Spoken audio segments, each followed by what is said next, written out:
네, 두 번째 시간입니다. 드디어 고전적 조건화가 지난 시간으로 마쳤습니다. 오늘부터는 후천적 적응기제. 자, 선천적 적응기제는 또 얘기할 필요 없겠죠? 제가 한번 얘기 나올 때마다 자꾸 이제 복습하고 싶어서 글쎄요, 강박인가요? 자, 후천적 적응기제, 즉 학습 중에 고전적 조건화가 있고 조작적 조건화가 있다. 조작적 조건화는 도구적 조건화 이렇게도 얘기를 해요. 저는 도구적으로 배워서 이게 입에 익은데 그 다음 주에 또 뭐 하나 나중에 설명하겠습니다만 지금 두 번째 오늘 할 차례예요. 뭐 지우지 않아도 되겠죠. 자, 그런데 뭐 제가 뭐 이 온라인 이 촬영을 처음 하는 게 아니라 뭐 한 서너 차례에 해당하거든요. 근데 제가 또 이렇게 다른 전공 분야도 뭐 심리학을 제가 했다고 해서 뭐 심리학 분야 다 아는 게 아니니까 제가 또 대면 수업에 있어서 또 이렇게 몇 과목 맞는 게 있어서 그거 관련해서 제가 또 이렇게 듣기도 해요. 들어보면은 어떤 경우에는 교환에 텍스트가 엄청나게 많은 경우가 있어요. 근데 제가 보더라도 그게 모르는 어떤 전문적인 용어도 있고 그 교환만 읽어봤으니 이해가 안 되는 경우도 있어요. 그건 뭐 제가 몰라서 그렇겠죠. 그런데 그것을 이렇게 진행할 때 보면 교환을 쭉 읽는 경우도 간혹 봤었어요. 그렇게 하고는 학생들이 뭐 교환만 가지고 달달달달 외워서 뭐요? 암기력 테스트하는 시험을 보는 그런 경우가 있더라고요. 저희 수업은 그렇게 하는 건 아닙니다. 분명히 교환 안에서 평가를 합니다. 벌써 뭐 출제도 다 했고 그런데 그 교환의 내용을 달달 외워서 할 것이 아니라 뭐 달달 외워서 하실 수 있는 분은 뭐 하셔도 되겠지만 사실 그거는 정도가 아니죠. 공부의 왕도가 아니죠.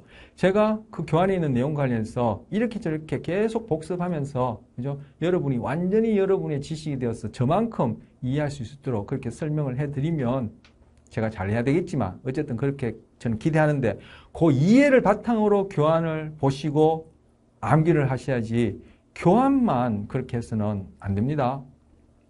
자, 뭐 또 여담을 또 한 2분 정도 했는데 자, 오늘부터는 바로 조작적 조건화, 즉 조작적 학습, 다른 말로 도구적 조건화, 도구적 학습입니다. 그래서 첫 번째 시간입니다. 자, 강화가 뭔지, 기본 절차가 뭔지 이건 해야 되겠죠. 근데 이 기본 절차는 우리 했었어요. 그죠? 기본. 이거 기본 주세요. 뭐 그러나요? 음식점에 가면은. 자, 기본. 가장 빼놓을 수 없는 핵심이다. 그 절차는 뭐 실험실에서 하는 경험이니까 뭐 실험실이란 말 집어치우고 절차 곧 뭐 경험하고 같은 말이다. 이렇게 이해하셔라 하셨어요. 그러면 기본 절차는 말은 뭐요? 핵심된 경험이다. 자, 학습은 경험으로 인한 행동의 변화다. 자, 제가 조사는 다 뺐습니다. 핵심은 경험이에요. 그리고 행동이 변하는 게 학습이에요. 바로 뭐예요?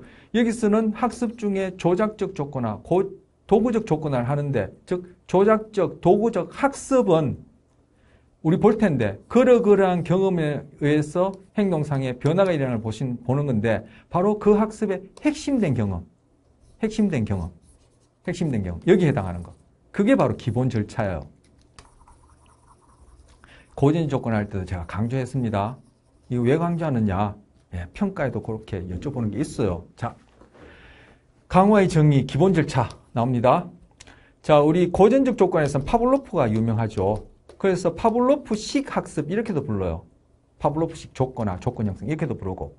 근데 여러분 개론 심리학 개론 들으신 분 아마 개론을 들으셨으니까 학습 심리학을 듣겠죠. 개론을 들으신 분 중에 스키너죠.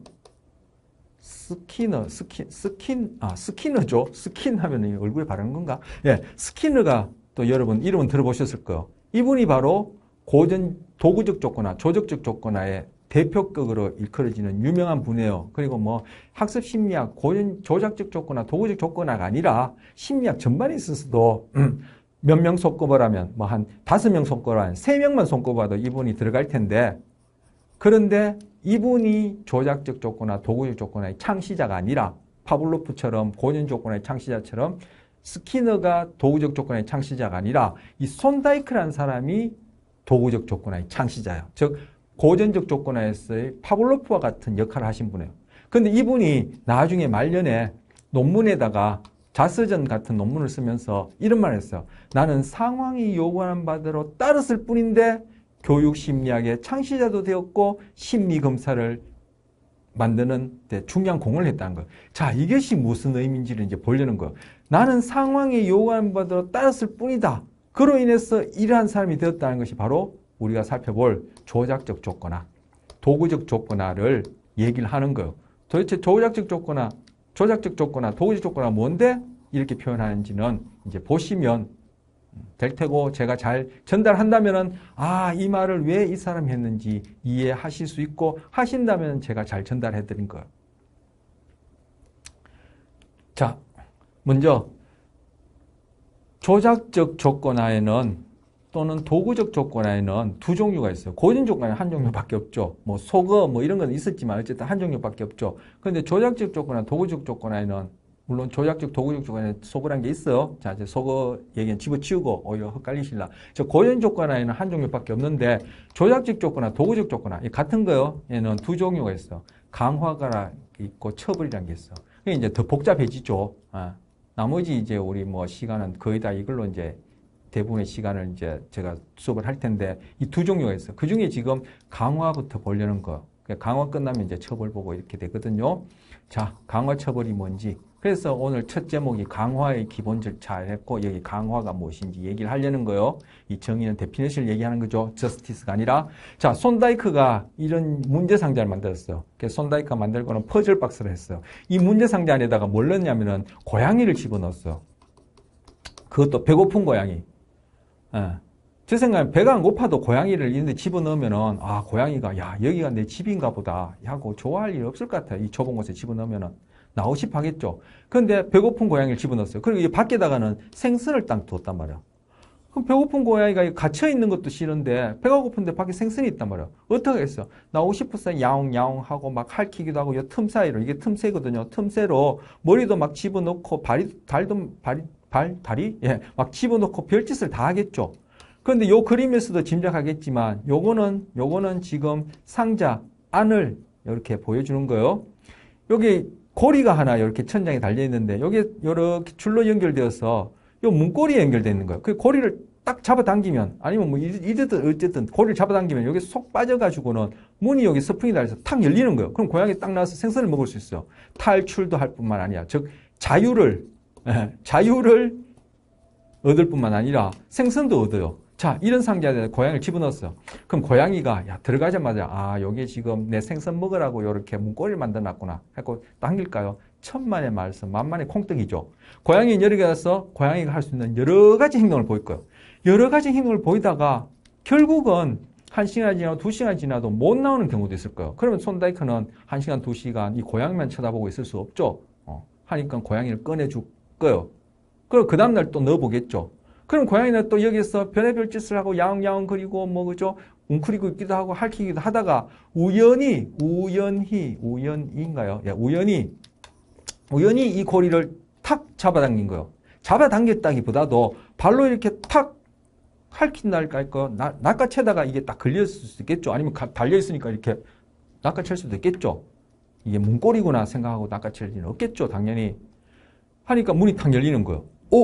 고양이가 나와서 생선을 먹었어요. 그 다음날 또 고양이를 집어넣었어요. 그래서 또 고양이가 들어가서는 여러 가지 행동을 하다가 또 우연히 고리를 잡아당겨서는 또 나와서 생선을 먹었어요. 이런 일이 한두 번 있고 나면은 나중에 고양이가 여기 들어가면은 맨 처음처럼 여기 들어가서 여러 가지 결국 이 빠져나와서 생선 먹는다는 결과로 비춰볼 때 쓸데없는 짓을 할까요? 아니요. 이걸 몇 번만 경험하면은 고양이는 들어가자마자 고리를 잡아당겨서 나와서 생선을 먹을 거예요. 바로 고리 당기는 행동 이후에 생선을 먹고 그리고 탈출했다는 자유를 얻었다는 뭐 자유는 부차적이겠죠. 생선을 먹었다는 이 결과가 뭐 수반됨으로써 수반이라는 단어 고인 조건화도 있었죠. 수반됨으로써 나중에 이 고양이는 이 상자에 들어가면은 이 고리다는 행동이 적극적으로 나타날 뿐만 아니라 다른 행동을 하지 않고 이 고리다는 행동이 나타날 가능성이 확 증가하죠. 제가 화살표 표현하면. 바로 이게 뭐요? 강화예요. 즉 행동 이후에 행자만 쓰니까 어떤 결과가 수반되어서 그 결과로 인해서 이 행동이 나타날 가능성이 높아지거나 그 행동이 강해지거나 아니면 그 행동이 계속 유지된다면은 그것을 우리는 강화라 부르자 이렇게 부르는 거예요. 영어로는 reinforcement라요. 자, 그게 강화예요. 자, 여기 권인 조건, 도구적 조건에 조작적 조건에서 핵심은 뭐예요? 기본 절차는 뭐죠? 핵심된 경험은 뭐죠? 바로 우연히 한 행동이 수반되어지는 결과에 의해서 이것을 유기체가 경험함으로써 그 행동이 빈번하게 나타날 거나 아니면 강해지거나 계속 유지되거나 하면은 바로 강화다. 이게 바로 기본 절차예요. 고전적 조건의 기본 절차는 뭐죠? 중성자극과 무조건자극이 수반되는 것을 경험하는 거죠. 조작적 조건화, 그 중에 강화의 기본 절차는 행동 이후에 결과가 수반되는 것을 경험하는 거예요. 그 다음째 그 행동이 증강한다면, 빈번해지고 강해진다면 강화를 부르고 그 반대라면 처벌이라고 부르게 되는 거예요. 처벌은 그때 가서 또 말씀드리겠지만. 고양이는 시행이 거듭돼서 효과가 없는 행동들은 점점 적게 하고 많은 시행 후에는 즉시 고리를 당기거나 또는 페달을 밟아서 이건 페달로 만들 수도 있겠죠. 페달은 뭐 생략하고 어쨌든 고리, 우리 경우에 고리인데 밟아서 빠져나갈 수 있게 되었다. 손다이크는 이제 페달로도 만들어 봤다는 얘기예요. 자, 기본 절차. 행동은 그 결과의 함수다. 행동 이후에 수반된 결과에 의해서 이 행동이 증가하거나 감소한다 해서 바로 뭐요? 행동은 그 결과의 함수다. 함수 상자 기억나세요? 함수 상자. 함수 하니까 뭐 또 수학 같아서 또 머리가 아픈가요? 저도 머리가 아플 것 같은데. 자, 여기에다가 이게 왜 글자 안 써지죠? 여기에다가 1을 집어넣었다. 했더니 여기에서 3이 나왔다. 여기 2를 집어넣으니까 여기 4가 나오더라. 그럼 이 안에 뭐 어떤 일이 일어나는 거야? 플러스 2가 있는 거죠. 1을 집어넣어서 플러스 2 하니까 3이 나오고 2를 집어넣으니까 플러스 2가 4가 나오고 이게 함수 상자네요. 바로 행동이 어떻게 이 경우에는 증가한 강화의 경우에 행동이 뭐 때문에 어떠한 이유로 이 행동이 강화됐죠? 그 결과에 의해서 아까 봤던 그런 경우에 생선이었죠. 왜 1을 넣으면 3이 나왔죠? 그 안에 플러스 2가 있었기 때문에. 2를 넣었는데 왜 4가 나왔죠? 플러스 2가 있었기 때문에. 이 행동이 왜 강화되었죠? 그 행동 이후에 그 행동을 강화시키는 결과가 수반됐기 때문에 바로 그래서 행동 그 결과의 함수라는 거예요. 바로 이걸 가지고 고양이 생선 먹는 것뿐만 아니라 저나 여러분의 과장해서 얘기하면 모든 행동을 완곡하게 얘기하자면은 적어도 대부분의 행동을 설명할 수 있고 바로 그 결과가 손다이크가 한 고백이요. 자기는 상황이 요구하는 바대로 즉 그 상황에서 주어지는 결과에 의해서 자기는 강화된 행동이 즉 자기는 교육심리학자가 되었고 교육심리학 창시자가 되었고 심리검사라는 것을 개발하게 되었다. 이렇게 얘기를 하는 거예요.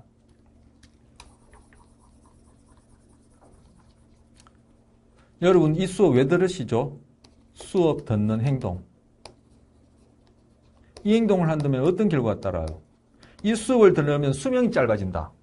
이 수업을 들으면 자격증을 딸 수 없다. 이 수업을 듣고 난 다음에 수료증이나 어떤 점수 결과를 받으면 직장이나 학교에서 퇴직이나 퇴학을 당한다면 이 수업 듣겠어요? 아니죠. 행동 후에 어떤 결과가 그죠? 그 결과가 소위 내가 바람직하다고 여기지는 그런 결과가 따라와서 이 수업을 듣는 것 아니에요? 아닌가요? 자, 수업뿐만 아니라 여러분 왜 밥 먹어요? 왜 그 직장에 나가요? 왜 그 사람을 만나요? 다 강화한 거죠. 내가 그 사람을 만나는 또는 그 사람과 같이 사는 결혼이라는 행동을 하는데 그죠? 나한테 바람직하지 않고 바람직한 것이 아니라 바람직하지 않은 결과만 생긴다면은 더 이상 결혼 생활 안 하죠. 그게 뭐예요? 이혼이잖아요. 그럼 뭐 이혼, 결혼 왜 하지? 뭐 복잡하게 뭐 사회학적으로 얘기할 수 있겠지만 학습 심리학에는 뭐 행동 이후에 그 결과가 그 행동을 강화시키거나 강화시키지 않았다. 끝. 자, 행동에는 두 가지 결과가 따른다. 바람직한 결과나 바람직하지 않은 결과. 자, 여기서 주의할 점은 따옴표예요. 왜 따옴표를 붙였는지 뒤에 가서 얘기할 거예요. 어쨌든 자, 바람직한 결과 또는 바람직하지 않은 결과죠. 고양이가 고리를 당겼을 때 생선이라는 바람직한 결과가 있었기 때문에 고리를 당겼죠. 고리를 당기니까 그 문제 상자 안에서 그냥 전기 충격이 와서 고양이가 거의 뭐 튀김이 될 뻔했다. 좀 과장했나요? 그럼 고리 당길까요? 아니죠. 고리 당긴 행동은 결코 강화될 수 없겠죠. 자, 그래서 이걸 행동은 그 결과의 함수다. 이렇게 표현하는 거예요. 자, 행동은 결과의 함수다. 다시 얘기합니다. 그거에 대한 내용을 이제 이렇게 페이지에 나눠서 소개하는 거예요. 자, 행동 과학의 다윈이즘입니다. 자, 다윈이즘 뭐요? 자연 선택을 통해서 진화의 산물이, 즉 결과물이 우리의 신체적 또는 기능적, 즉 행동적 특징이다. 이걸 얘기해 주는 게 자연 선택 아니에요? 진화 아니에요? 그래서 이거 다윈이즘 얘기하는 거예요. 자, 그런데 지금 아까 봤던 그 문제 상자의 경우에 어땠어요? 문제 상자에 처음에 들어갔을 때, 자, 고리만 그릴게요. 예. 고리를 당기지 못하고, 뭐 들어가자마자 우연히 공기를 당길 수도 있어요. 들어가자마자 그냥 고리에 그냥 머리가 걸리든지 들어가자마자 고리를 당길 수도 있겠죠. 그러면 걔는 뭐 훨씬 더 다른 고양이보다도 더 빨리 고리 당기기가 강화되겠죠. 하지만 그렇지 않은 경우에 여기 들어가서 야옹야옹거리고 핥히기도 하고 그죠. 뭐 틈 사이로 뭐 머리도 비집고 뭐 별의별 짓을 하지만 그 다른 행동, 고리 당기기 이외의 다른 행동들은 문이 열려서 생선을 먹는 결과가 수반되지 않았죠. 그래서 다른 행동들은 고리 당겨서 생선을 먹는 그러한 경험을 한 번, 두 번, 세 번 함에 따라 다른 행동들은 점점 나타날 가능성이 줄어들어서 나중에 고리를 당겨서 생선 먹는 행동이 충분히 강화되고 나면은 저 학습 곡선에 있어서 이렇게 더 이상 증가하지 않은 플래토라 얘기하는데 학습이 완성되고 나면은 어떤 고양이도 이 문제 상자에 들어가서 고리 당기기 이외에 다른 이런 행동은 할 이유가 없죠. 뭐요? 이 문제 상자라는 환경 안에서 고리 당기기 이외의 그의 행동은 뭐요? 도태되었죠.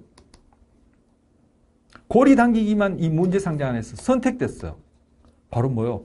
다윈의 자연 선택, 진화와 똑같죠? 바로 자연 환경, 이 경우에는 이제 자연 환경에 상황하시 이제 문제 상자가 될 텐데, 자연 환경, 끊임없이 변하는 자연 환경에서 유기체가 가진 어떠한 그러한 유전적 특질로 인한 특성이 그 환경에 살아남기 적합하다면 선택될 테고, 그렇지 않다면 도태된다 했죠. 뭐, 여러 세대를 거쳐서. 그와 마찬가지로 이 문제 상자는 환경에서 한 번만이 아니라 한 시행, 두 시행, 세 시행 하는 중에 고리를 당기기를 해서 생선을 먹었다면 그 행동은 시행을 거듭함에 따라 선택될 테고 그 이후 행동은 다 도태되겠죠. 바로 고인 조건하고도 마찬가지인데 지금 도구적 조건하고 관련해서 지금 얘기하는 바 바로 우리 행동도 자연 선택의 일어나는 과정과 똑같다라는 얘기예요. 자연 선택을 통해서 진화의 산물로 우리에게 주어진 그 특성이 어떻게 어떤 목적을 가지고 진보되었나요? 진화는 진보가 아니라고 제가 강조하고 말씀드렸죠. 어떤 목적을 갖고 이루어졌나요? 아니요. 우연히 이루어졌죠. 고양이가 문제 상자 안에서 고리를 당긴 거, 들어가자마자 요 고리는 나를 위해서 당기라고 만든 거구나 알고 그렇게 했나요? 아니죠. 아까 제가 판세했듯이 우연히 일어났죠. 우연히 반복하다 보니까 나중에는 들어가자마자 고리를 당겼죠. 만약에 고양이가 우리와 같은 그러한 어떤 정신, 소위 정신, 전체는 정신이란 말 잘 쓰고 싶지 않은데 어쨌든 그러한 뇌를 가졌다면은 이 고리를 당기면은 나올 수 있겠구나 알겠지만, 그죠? 여기서는 뭐 우연히 반복하다 보니까 나중에 들어가자마자 공기를 당긴 거지 이것이 어떤 목적에 의해서 그렇게 한 것 아니죠. 바로 여기서 강화도 우연히 일어난 거예요. 자, 그러면 제가 아까 여러분 왜 이 수업을 듣죠? 강화로 설명할 수 있다. 왜 결혼을 하죠? 강화로 설명할 수 있다. 왜 그 사람을 만나죠? 강화로 설명할 수 있다. 왜 그 직장을 만나죠? 그 강화로 설명할 수 있다. 왜 그 음식을 먹죠? 강화로 설명할 수 있다. 여러분이 하는 자는 것부터 시작해서 주무시고 계신 것부터 시작해서 깨어서 돌아가실 때까지 모든 행동은 다 강화나 처벌로 설명할 수 있거든요. 근데 그것이 우연히 일어난다 했어. 여러분 그 우연히 일어난다 생각이 힘들죠. 왜? 우리는 소위 내가 자유의지가 있다라는 그러한 착각을 하는 정신적 소위 정신이라고 제가 다운표합니다. 저는 정신이란 말 별로 좋아하지 않는다고 말씀드렸는데 정신적 그런 능력을 갖고 있기 때문에 착각을 해서 내가 어떤 목적을 가지고 진보에 의해서 행동한다고 착각할 뿐이지 여러분이 하는 행동은 다 우연히 일어나는 거예요. 자, 이거 왜 우연인지 여러분한테 결론을 얘기할 것이 아니라 이거 차근차근 왜 설득시키려면 엄청난 시간이 들기 때문에 다음 기회가 되면 또 한번 얘기하게 하고 이제 과학과 관련된 것이고 인간에 대한 어떤 본성의 이해와 관련된 것이고 이제 철학적 문제와 관련된 것이기 때문에 이렇게 결론만 얘기할 수밖에 없는데 기회가 되면 얘기를 하게 하고 바로 행동 이후에 우연히 수반된 결과에 의해서 행동이 빈번하게 나타나거나 강하게 나타나는 것. 이게 바로 강화고 바로 이렇게 그 행동이 강화되어지는 것이 바로 자연 선택을 통해서 진화에 의해서 어떤 특성이 우리에게 주어지듯이 그렇게 우연히 일어나는 자연 선택 메커니즘과 동일하다는 것. 자, 여기 있는 거 지금 다 얘기한 거니까 뭐 한글 모르신 분 안 계실 테니까 읽어보시면 이해가 되겠죠? 수업 안 듣고 이것만 달달 외워서 뭐 공부를 하겠다. 그렇게 해서는 안 됩니다. 자, 도구적 조건화, 기본 절차. 지금까지 했어요. 뭐 행동의 결과가 수반되는 거죠. 결과는 것도 하나의 환경상의 사건이죠. 생선이 나타났다. 생선이 주어졌다. 뭐 생선이 없다. 생선이 지가 걸어온 건 아니니까 생선이 어때 주어진 건 어쨌든 환경상의 사건이죠. 환경상의 사건을 뭐란다 했죠? 자극이란다 했잖아요. 그래서 행동 이후에 결과를 하는데 이 결과는 결국 자극이다. 이렇게 생각하시면 되는 거예요. 그것이 뭐 수반되는 것. 이게 기본 절차예요. 행동 이후에 결과가 수반되는 것을 유개체가 경험하는 것. 이 경험으로 인해서 이 행동이 변하는 것. 이 경우에는 빈번하게 나타나가 강해지는 것. 강화. 이것이 바로 기본 절차예요.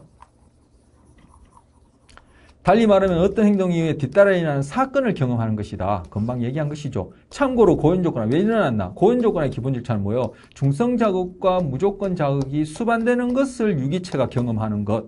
도구적 조건화는 행동 이후에 결과가 수반되는 것을 유기체가 경험하는 것. 그로 인해서 행동이 빈번해지거나 강해지면 강화라 부른다.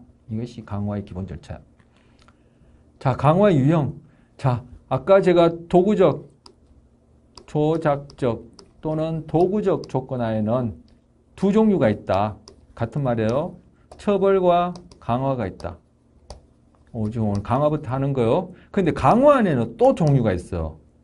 그러니까 이제 이게 나머지 시간에 이제 거의 이제 이걸로 이제 거의 한 학기를 마칠 판인데 처벌 안에 가면 또 두 종류가 있어. 그래서 처벌은 나중에 하기로 하고 지금 강화 안에 또 유형을 보려는 거요. 그래서 강화의 유형입니다.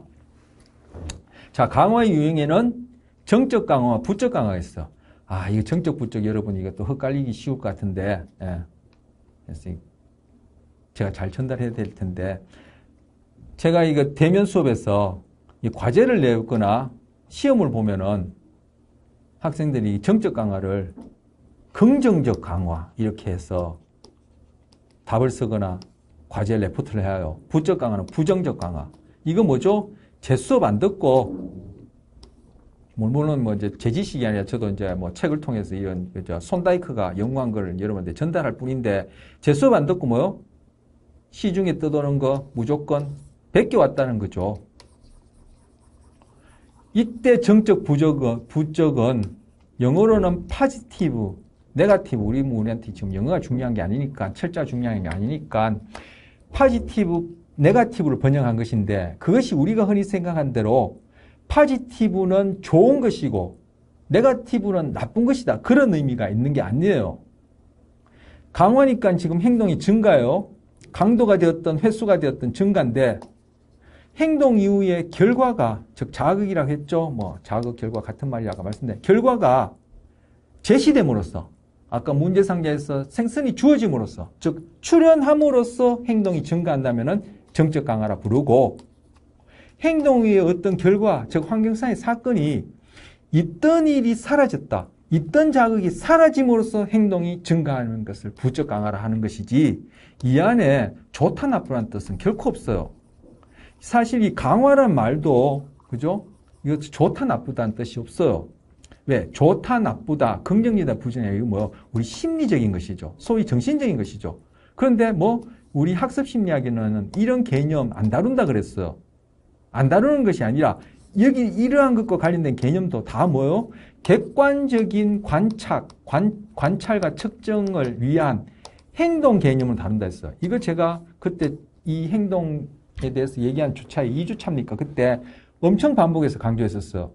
그렇기 때문에 여기서는 뭐 긍정적이다, 부정적이다, 강화는 좋은 것이 나쁜 것이다 이런 개념이 없어요.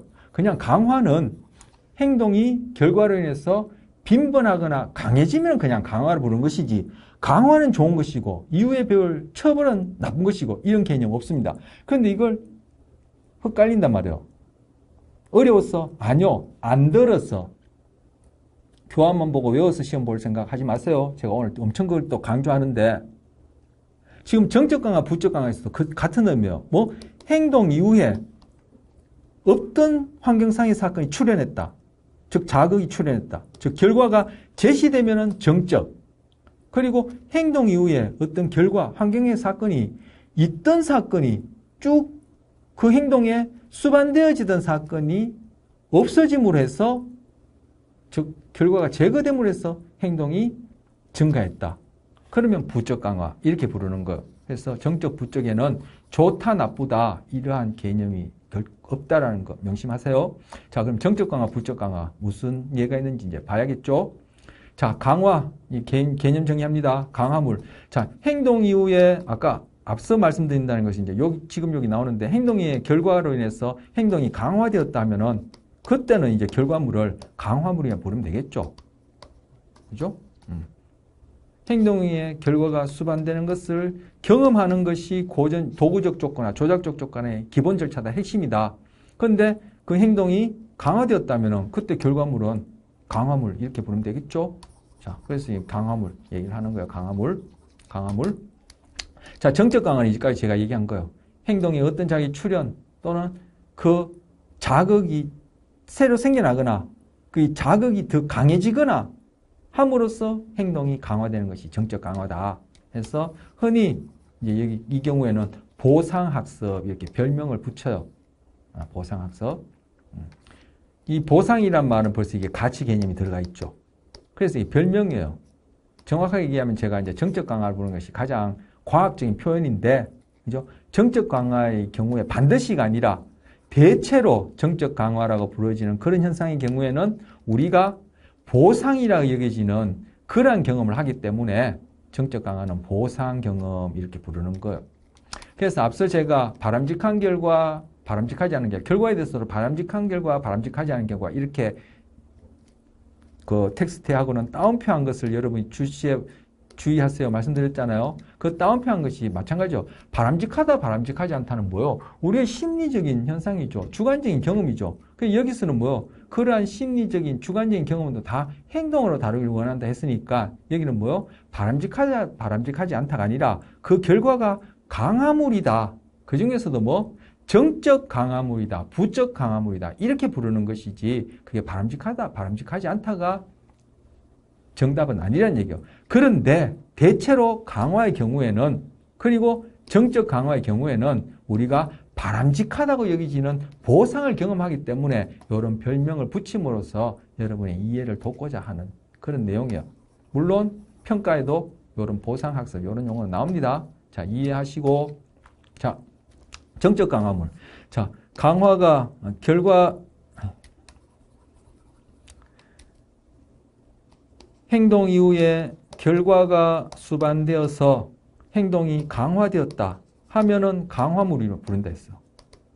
그런데 강화 안에는 정적 강화와 부적 강화 두 종류가 있다 했어. 그럼 만약에 정적 강화가 일어났다면은 그때 강화물은 정적 강화물 이렇게 붙이면 되겠죠. 그걸 지금 소개하는 거예요. 정적 강화물. 자, 정적 강화물은 정적 강화에서 행동에 수반되는 자극, 즉 결과로 유기체가 원하는 혹은 바람직하다고 여기는 것이다. 즉 원하는 바람직하다 이거 뭐요? 아까 금방 얘기했죠. 대체로 그렇다라는 얘기예요. 이해를 위해서 얘기를 하는 거죠. 자, 정적 강화는 반드시 보상이나 바람직한 결과를 얘기한다. 이렇게 이해하시면 안 돼요. 강화나 정적 강화의 경우에 대체로 다른 동물도 그렇고 우리가 소위 바람직하거나 원하는 경우가 많더라. 이렇게 이해하셔야 돼요. 자, 정적 강화물을 정의하는 유일한 특징은 어떤 행동에 뒤이어 그것이 제시됐을 때 그것이 증강된다는 것이죠. 이게 뭐냐면은 처음부터 그것이 정적 강화물인지 부적 강화물인지 알 수는 없다는 거예요. 즉 행동 이후에 결과가 수반됨으로써 그 행동이 증가하거나 강해져야지만이 강화를 붙일 수 있고 그 결과가 이 정적 강화 같은 경우에는 출현하거나 그 결과가 더욱더 보태지는 경우라야지만이 정적 강화물이라고 이름을 붙일 수 있기 때문에 결국 이러한 행동 이후에 결과가 수반되는 것을 유기체가 경험한 이후에 이 행동이 어떻게 변하는지를 보고 난 다음에 정적 강화물이다, 부적 강화물이다 또는 강화물이다 붙일 수 있다. 그 말을 하는 거예요. 그러니까 강화 이전에는 그것이 강화물이 될지 결과가 또는 정적 강화물이 될지 nobody knows 아무도 모른다는 거예요. 그 얘기를 하는 거예요. 바로 그래서 처음부터 유기체가 원한다, 바람직하다 이렇게 이걸 기준으로 우리가 강화인지 처벌인지 정적 강화인지 부적 강화인지를 알 수 없다 이런 얘기를 하는 거예요. 그래서 대체로라는 말 붙인 거예요. 자, 부적 강화 이미 설명했죠. 행동에 어떤 자극의 출현이나 감소가 수반돼요. 즉 출현이 감소한다는 얘기죠. 지금 요게 요렇게 이어지는 거예요. 예.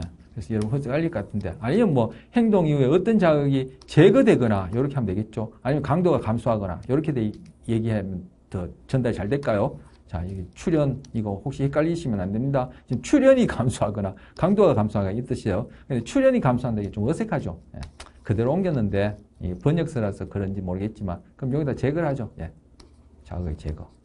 요 설명 안 듣고 또 요거만 또 이렇게 교환만 그냥 수업 안 들으시고 또 외우셔서 시험 보시면 안 됩니다. 요것도 출제가 아마 됐을 겁니다. 제가 다 한 100여 문제라서 다 기억 못 하겠지만 그래서 행동에 어떤 자극이 제거되거나 강도의 감소 또는 자극의 출현이 감소하거나 강도가 감소하는 그것을 경험함으로써 그 행동이 빈도나 강도가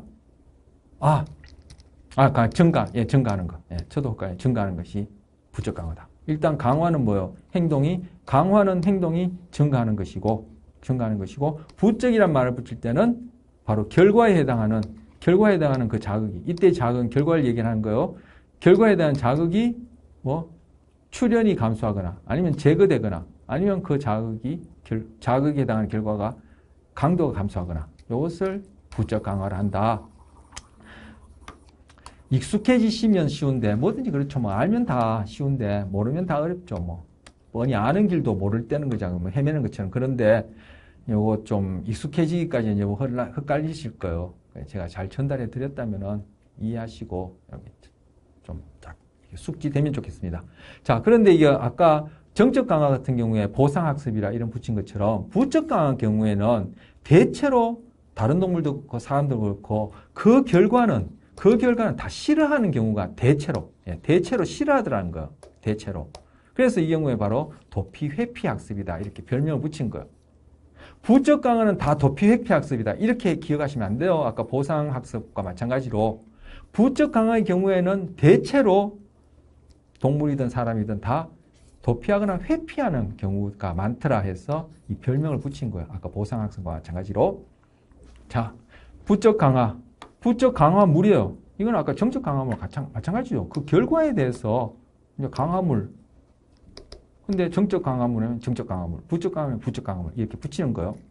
자, 이것도 앞에 했던 말과 마찬가지로 정적, 부적만 다르지 똑같은 얘기 반복했으니까 읽어보시면 여러분 될 거예요.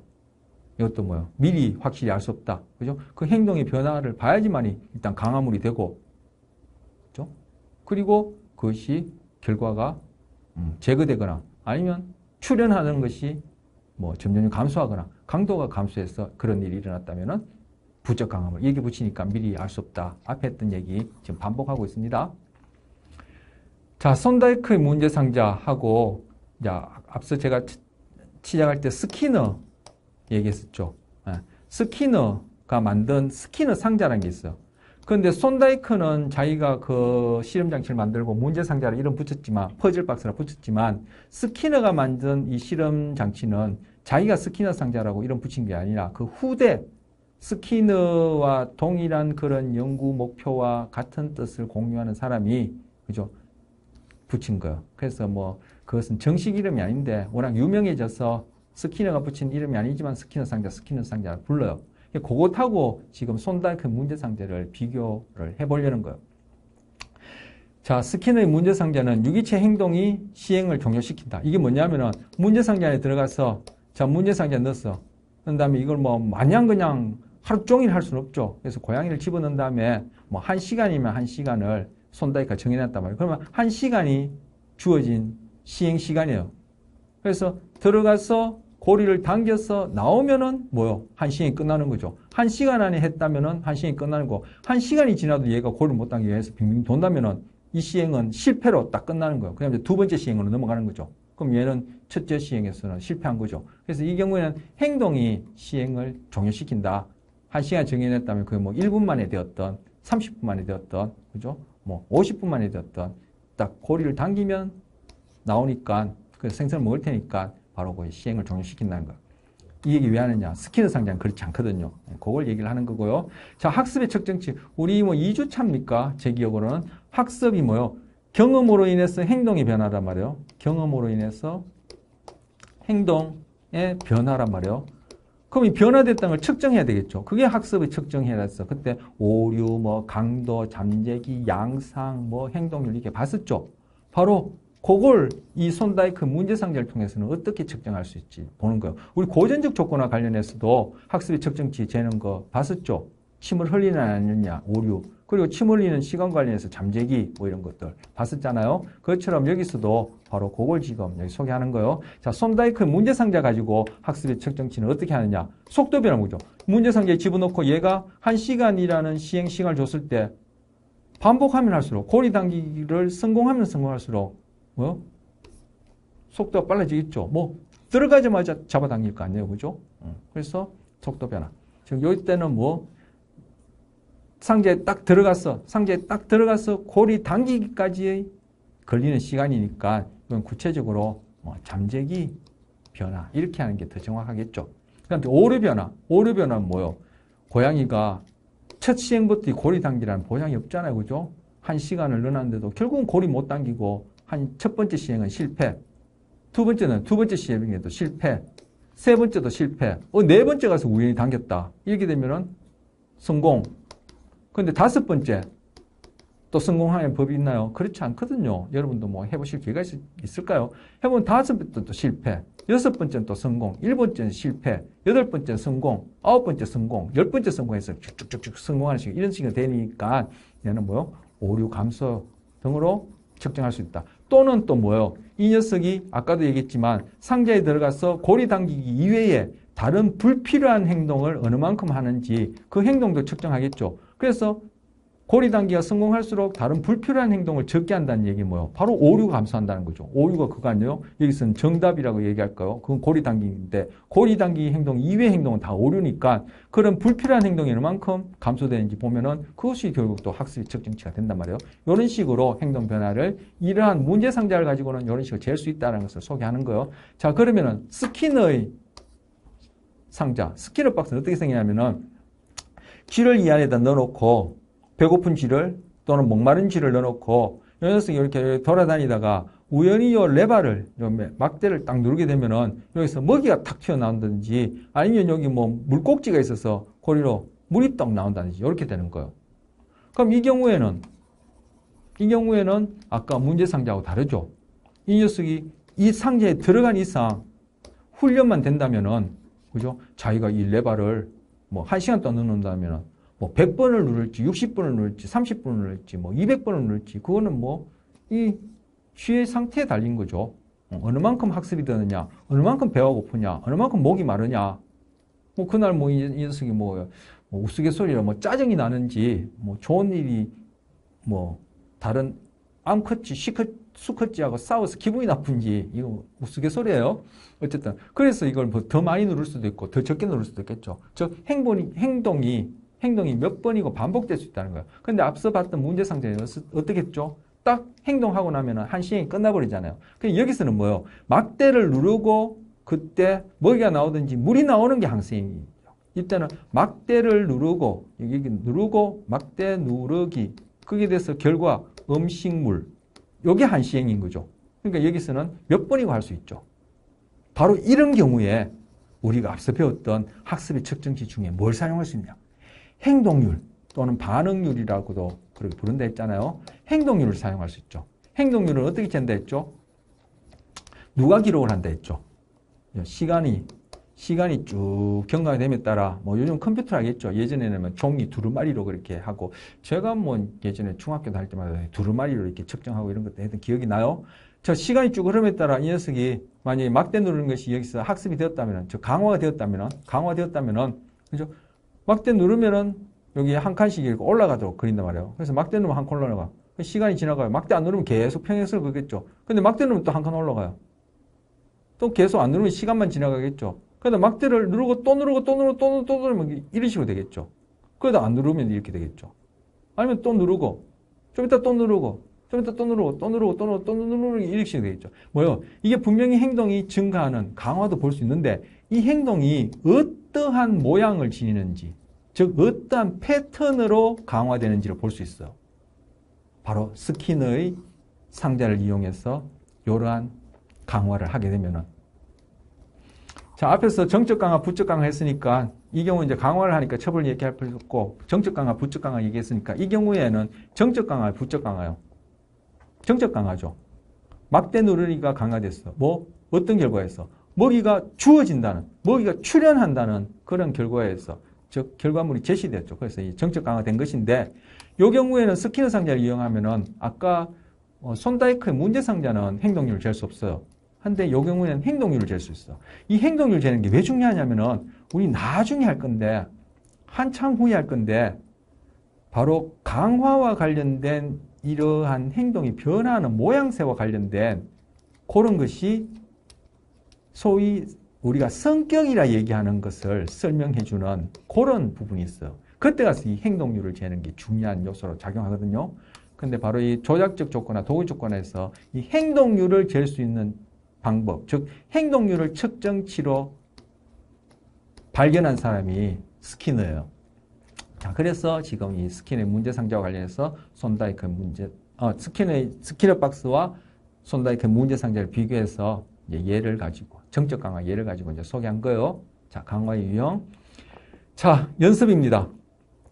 시간이 벌써 40분 지났는데 이거 다 거의 매번 50분이에요. 그죠? 우리 80분 수업인데 100분 수업 거의 100분 수업인데 시간 되는 데까지 하고 다 하면 좋겠지만 다 못하면 되는 데까지 하도록 하죠. 자, 오늘 강화 중에 그죠? 정적 강화인지 부적 강화인지를 지금 연습하는 거예요. 그리고 행동 변화는 학습의 측정치가 무엇인지. 자, 행동 변화가 일어났다는 것은 강화된 행동이 뭔지를 찾는 거예요. 이 문장 안에서. 그리고 이때는 어떤 학습 측정치를 써야 되는지, 오류를 써야 되는지, 강도를 써야 되는지, 잠재기를 써야 되는지, 아니면 뭡니까? 행동률을 써야 되는지, 그걸 묻는 거예요. 자, 이 문제 좀 만만치 않죠? 왜? 우리 앞에서 배웠던, 앞선 주차 시에 배웠던 학습의 측정치에 대한 것도 여러분이 복습을 하든지, 다는 모르더라도, 그죠? 암기를 하고, 모르면 찾을 수 있는 그 정도의 지금 이해가 있어야 되고, 오늘 강화와 관련해서 도대체 강화된 행동이 뭔지도 찾을 수 있어야 되고 그리고 결과와 관련해서 그 결과가 즉 자극이 제시되었는지 제시되지 않은지에 따라 정적 강화, 부적 강화도 찾을 수 있어야 돼요. 그리고 우리는 아직 처벌을 배우지 않았지만 그죠? 처벌인지 강화인지도 찾을 수 있어야 되는데 이 경우에는 우리가 아직 처벌을 안 배웠기 때문에 이 문제에는 처벌은 없어요. 자, 쥐가 넓은 공간에서 사육 상자로 연결되는 작은 구멍을 빠져나가서 좋아하는 농축 우유를 먹게 됐다. 쥐는 그 넓은 공간에 있을 때만 이 작은 구멍을 속속 빠져나간다. 자, 여기서 행동 변화가 일어났나요? 어떤 행동 변화가 일어났나요? 처음에는 작은 구멍을 빠져나가는 것을 하지 않았단 말이에요. 그런데 이제는 그 넓은 공간에 두면 작은 구멍을 속속 빠져나가는 행동이 나타났어요. 문제 상자에 넣으면 고리를 당기고 스키너 박스 안에서는 레버를 누르듯이 구멍으로 빠져나가는, 즉 작은 구멍으로 빠져나가는 행동이 강화되었죠.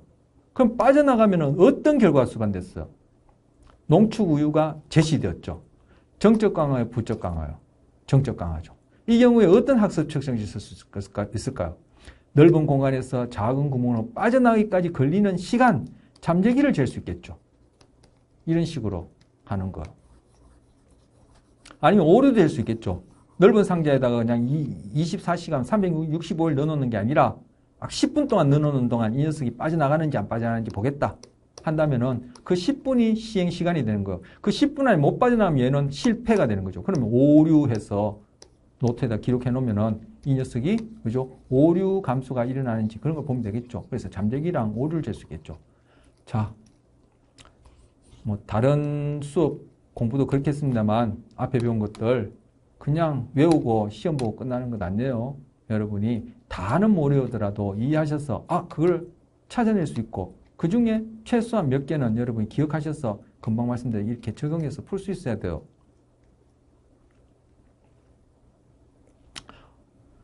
온라인 수업에서 그런 것들이 바람직하게, 소위 바람직하게 달리하면 강화되기가 쉽지 않죠. 자, 강화 얘기 나왔는데 제가 아까 강화를 우리의 모든 행동에 적용할 수 있다 했죠. 제가 글쎄요, 제 오해인지 모르겠지만 다른 수업하고는 조금 차이가 있다면은 왜 이렇게 할까요? 왜 수업에 들어오셔서 이해하지 못하고 교환에 복잡하게 쓰는 그 글자만 불이나게 그냥 외워서 암기 테스트 하면은 과목을 수료하게끔 왜 그렇게 하지 않죠? 여러분이 수업 듣고 제대로 이해하는 행동을 점수라는 결과를 가지고 제가 강화시키려는 거예요.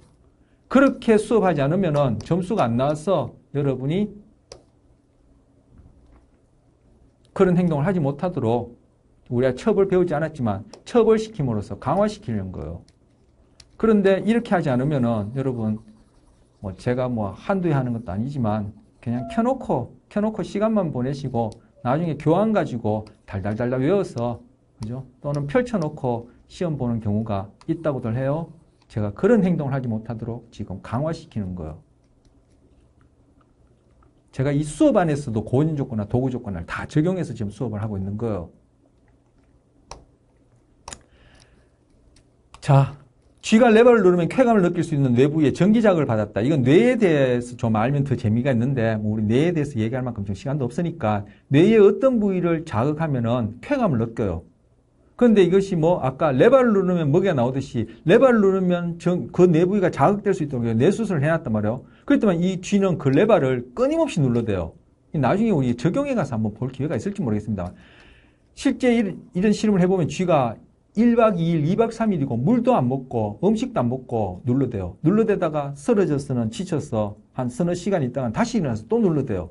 이걸 가지고 이제 중독을 설명하거든요. 그런데 바로 중독 행동이 뭐예요? 지금 강화로 설명할 수 있다는 거. 자, 이 경우에 변화된 행동이 뭐예요? 레버를 누르는 거죠. 끊임없이 눌러댔죠. 강화됐죠. 그 결과물이 뭐예요? 뇌에 직접적으로 쾌감을 느낄 수 있는 전기자극을 받은 거예요. 자, 그럼 정적 강화, 부적 강화. 정적 강화죠. 레버를 눌렀더니만 뇌가 쾌감을 느낄 수 있는 부위를 자극하는 사건이 결과가 출현해서 일어났으니까 정적 강화되었고, 이때 강화된 행동은 레버를 누른 거죠. 이때 학습 측정치 뭘로 삼으면 될까요? 자, 스키너 상자에서 레버를 눌러서 먹이 나오는 것과 마찬가지죠. 이때는 행동률, 스키너가 발명한 학습 측정치, 행동률을 재는 게 가장 좋겠죠. 그럼 이 녀석이 어떤 식으로 누가 기록, 시간이 지마에 따라 이 강화 행동이 이렇게 나타나는지, 이렇게 나타나는지, 이렇게 나타나는지 볼 수 있어요. 나중에 아까도 얘기했지만 이러한 행동률, 반응 패턴 가지고 성격이라는 것을 설명할 거예요. 다른 심리학에서는 성격을 이렇군 저렇군 얘기하지만 여기서는 그런 식으로 설명해 보겠다는 거예요. 자, 시간이 벌써 50분이 다 돼가니까 이거 차례차례로 다 못하고, 자, 지금 중간에도 있는데, 자, 끝에 몇 개 살펴보죠. 구두를 신다가 신이 꽉 끼어서 발이 아파서 구두를 꺾어 신는다. 이게 뭐 무슨 얘기야? 이건 뭐 학습인가 싶으죠. 자, 여기 어떤 행동 변화가 일어났어요? 꺾어 신는다는 행동이 일어나서 계속 유지되죠. 그 신발만은. 그러면 이게 뭐요? 꺾어 신는 행동이 강화된 거죠. 그러면 구두를 꺾어 신는 행동에 어떤 결과가 수반됐어요? 꽉 끼는 것이 사라졌죠. 꺾어 신지 않으면 꽉 끼어서 발이 아픈데 꺾어 신으니까 발이 불편한, 꽉 끼는 불편한 감이 사라졌죠. 정적 강화요, 부적 강화요? 부적 강화죠.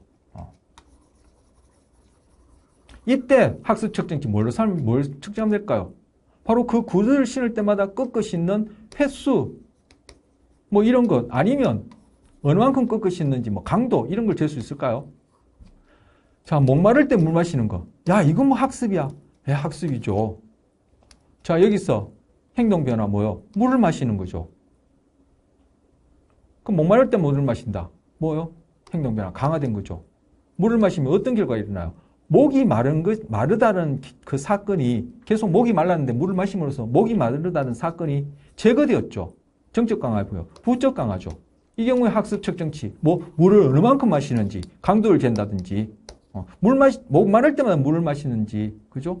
횟수를 잰다든지, 아니면 목이 마를 때 일정 시간 동안, 1분 동안 도대체 물을 삼키는 횟수가 얼마만큼 많아지는지, 행동률을 잰다든지 이렇게 재볼 수 있겠죠.